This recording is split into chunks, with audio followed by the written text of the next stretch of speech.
কপালে দিলাম ফোঁটা জমের পড়লো কাটা যমুনার দুয়ারে পড়লো কাটা যমুনাদের ভাইকে ফোঁটা আমি দিয়ে আমার যমুনাদের ভাইকে ফোঁটা বলে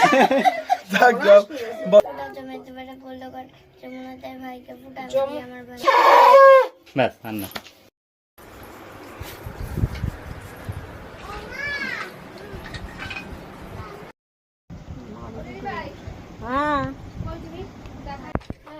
ভাইয়ের কপালে দিলাম ফোঁটা জমের দুয়ারে পড়লো কাটা যমুনা দেয় জমকে ফোঁটা আমি দিয়ে আমার ভাইকে ফোঁটা ভালো ওই দেখ বাবিন কি করছে জমের দুয়ারে পড়লো কাটা ও ছিড়ে ফেলিস না ভাইকে ফোঁটা আমি দিয়ে আমার ভাইকে বড় করে ও দাদা একটা ছবি তুলে দাও না।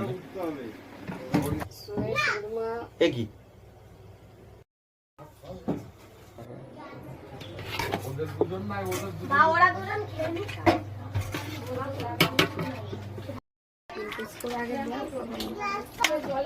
আর তুলো না, ঠান্ডা হয়ে যাবে, একটু ঝোল তোলো। ভাত রান্না করলে ভালো